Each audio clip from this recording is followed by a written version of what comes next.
let's move quickly on to that song. So this is, we covered this last week, Richmond, north of Richmond, and it's done rather well. We have here the iTunes top 10 song charts, and it is at number 1. And also, number 2 is another song by Oliver Anthony, and he had another 3 songs in the top 11. So he's been a massive success. Now, the thing that's been very interesting about this is the mainstream media have completely lost the plot over this. They don't know how to respond. They're very sure it's bad, but they really are flailing around to try and find something to criticize this man about and to do something about his popularity. So here we have The Atlantic, the misguided debate over Richmond, north of Richmond, and you can see the want to defend the rich fat cat politicians. They say, why so much press coverage of this viral song focused solely on politics? Please look the other way. Please don't look at what this man's singing about. And then we come to The Guardian, the protest song that's taken America by storm, hits too many false notes. So Kenan Malik, who's probably like Rishi Sunak in his youth, never met a working class person, writes for The Guardian. He's saying, how things should be, how the working class should perceive the problems that they're facing. So he quotes this song. He says, I've been selling my soul, working all day, overtime hours for BSP. He says, Kenan Malik says, but as long as dissatisfaction is shaped by politics that abases working class hopes and is directed as much against the undeserving poor or the culturally different as against employers and politicians who seek to crush unions and impose austerity, rich men, while the north and south of Richmond will remain in power. So you say, please go back to the left-right paradigm that we've been ruling you with and setting you at one another's throats with for all these years. And it hasn't worked and hasn't done anything for the poor. It'll work this time. That's his position. It's pathetic. The Independent, even worse, right-wing anthem by singer Oliver Anthony, branded offensive and fatphobic. Well, there we go. The Independent slowly removing any credibility it had left. New York Times, the same. The irony in the Richmond, north of Richmond song. Quote, for my part, I can't help but think there's something ironic about the fact that despite sitting close to this history, the latest populist voice to come out of the Commonwealth has chosen in the end to give comfort to those with the boot on his neck and to scorn those who might try and help lift it. You see, the rich politicians north of Richmond, they're just trying to help the poor, Mike.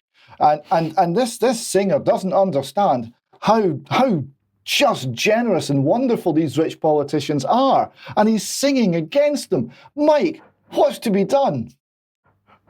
Don't ask me. So the Telegraph is the one of the few newspapers that kind of gets it. Richmond, north of Richmond, the viral hit song "Damning the DC Elite."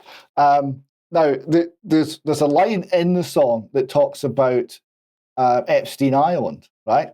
And some of the mainstream press were trying to suggest that was talking about helping minors, as in children, via foreign aid. I mean, the level of deception, please look the other way, is quite awful. Now, Mr. Anthony was then, after all of this attention suddenly came on, his first thing he did was a free concert at a farmer's market. And we have a clip as to how he started this. I just had something I felt compelled to share with you. This is in Psalm 37, 12 through 20.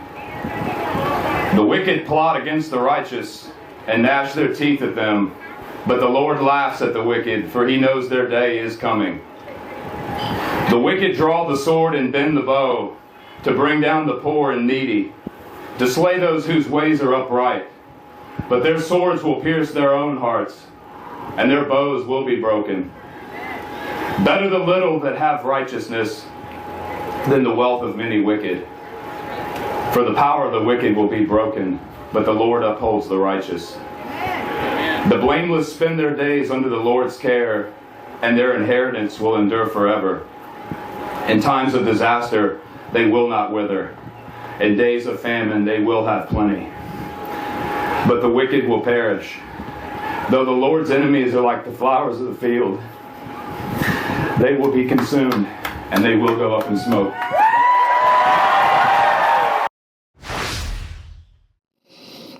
And I'm pretty sure that watching that, the people at The Guardian choked on their low-fat, skinny lattes. Yes. Okay. Look, you want to show a little bit of a live performance of this. I don't think we won't have time for the whole thing, but do you want to show a little bit of it? Yeah, it's a short clip anyway, but cut it when you wish. It's just what I want people to see is the reaction to the people watching, their reaction to him. They're singing along, they're involved, and they really get what the message is.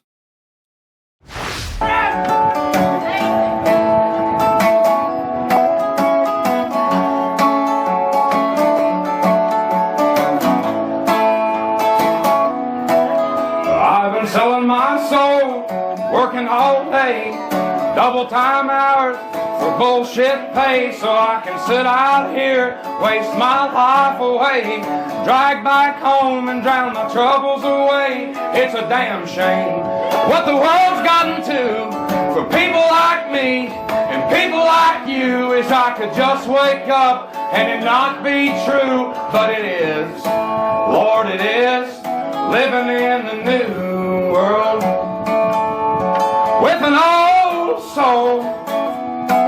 These rich men know for Richmond, Lord knows they all just want to have total control. Want to know what you think, want to know what you do, and they don't think you know, but I know that you do, cause your dollar ain't shit, and it's taxed to no end, cause the rich men know the rich men.